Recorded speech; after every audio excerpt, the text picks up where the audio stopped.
अमरीक जी, हम एनआरआई बच्चों के बारे में भी बात करना चाहते हैं स्पेसिफिकली। और एनआरआई कोटा का हम बहुत सुन रहे हैं। ये काउंसलिंग कैसे डिफरेंट है एमबीबीएस काउंसलिंग से, और ये भी जानती हूँ कि आप इस पे बहुत खास काम कर रहे हैं। जी। देखिए, आपने बिल्कुल सही कहा सिमरन जी। एमबीबीएस की काउंसलिंग वैसे अपने में काफ़ी कॉम्प्लेक्स है, और जो एनआरआई कोटा की काउंसलिंग है ये उससे भी एक कदम आगे बढ़ के कॉम्प्लेक्स है। सो जैसे कहते हैं ना, एक तो करेला ऊपर से वो नीम चढ़ा, सो ये कहावत इस पर बिल्कुल सिद्ध है। ये बिल्कुल एक ना अनऑर्गेनाइज सेक्टर है, कि यहाँ पर कोई भी चीज़ें सिमेट्री में नहीं है। बताता हूँ, जैसे कि कई स्टेट्स ऐसी हैं जहाँ के गवर्नमेंट मेडिकल कॉलेज में एनआरआई कोटा है, कहीं पर प्राइवेट मेडिकल कॉलेज में एनआरआई कोटा है, कहीं पर गवर्नमेंट और प्राइवेट मेडिकल कॉलेज दोनों में एनआरआई कोटा है।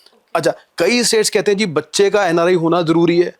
कुछ स्टेट्स कहती हैं नहीं, अगर बच्चा एनआरआई नहीं है लेकिन पेरेंट्स का एनआरआई होना जरूरी है। अच्छा, कुछ स्टेट्स कहती हैं अगर बच्चा भी एनआरआई नहीं है, पेरेंट्स भी एनआरआई नहीं है, कोई फर्स्ट डिग्री ब्लड रिलेटिव आए तो वो भी स्पॉन्सर करेगा तो एनआरआई कोटा की सीट मिल जाएगी। अच्छा, ओके। अच्छा, फिर यहाँ पर जो डॉक्यूमेंट वेरिफिकेशन का प्रोसेस है वो स्टेट टू स्टेट डिफर करता है। कहीं पर वेरिफिकेशन जो है वो अलॉटमेंट से पहले होती है, कहीं पर वेरिफिकेशन जो है वो डॉक्यूमेंट्स की वेरिफिकेशन अलॉटमेंट के बाद में होती है।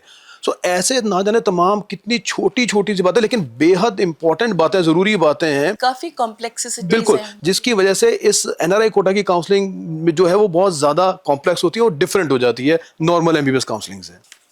आपने ये तो बताया कि कॉम्प्लेक्सिटीज बहुत आती हैं, काफ़ी गौर देने वाली बात है।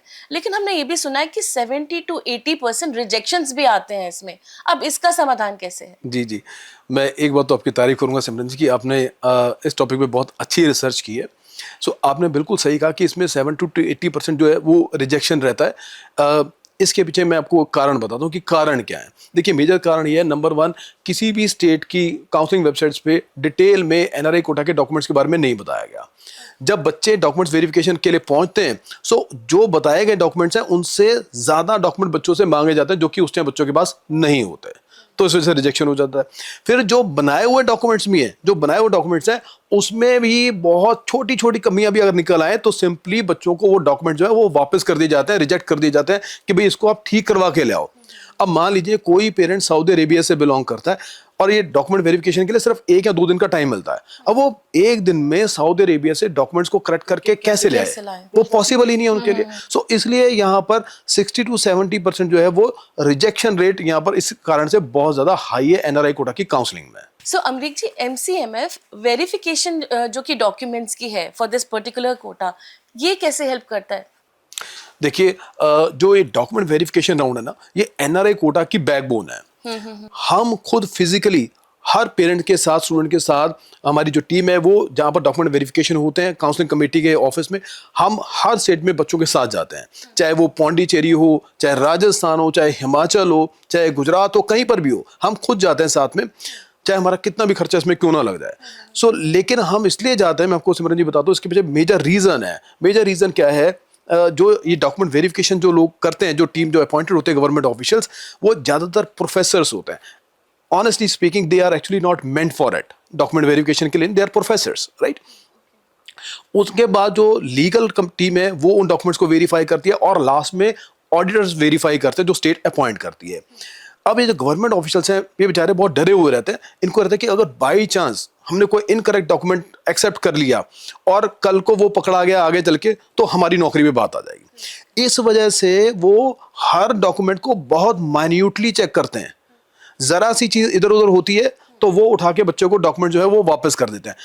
ये सेशन कई बार बहुत ग्रिलिंग सेशन की तरह भी चलता है पेरेंट्स के साथ।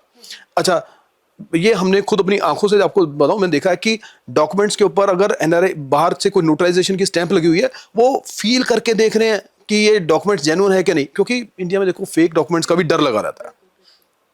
सो कई बार पेरेंट्स इस वजह से बहुत नर्वस हो जाते हैं क्योंकि राउंड बहुत सेंसिटिव है, आंसर नहीं दे पाते। सो जब हम वहां पर फिजिकली होते हैं, वहां पर अगर पेरेंट कई बार नर्वस हो जाए, हम खुद काउंसलिंग कमेटी के अफसर्स के पास जाके उन्हें डॉक्यूमेंट्स को अच्छी तरह समझाते हैं कि ये डॉक्यूमेंट जो है एक्यूरेट है, ये इस तरह इनको कंसिडर किया जाए। तो मैंने ये भी देखा है कि हमारी इस तरह की सपोर्ट से बहुत सारी इस तरह की जो सिचुएशंस हैं हमने वहां पर वेरिफिकेशंस के टाइम पे संभाली हैं। बहुत बढ़िया, बहुत। सो इससे पेरेंट्स का जो कॉन्फिडेंस लेवल है वो बहुत हाई हो जाता है। उनको लगता है कि भाई अब ये साथ हैं तो चलो एटलीस्ट हमारे डॉक्यूमेंट रिजेक्ट नहीं होंगे।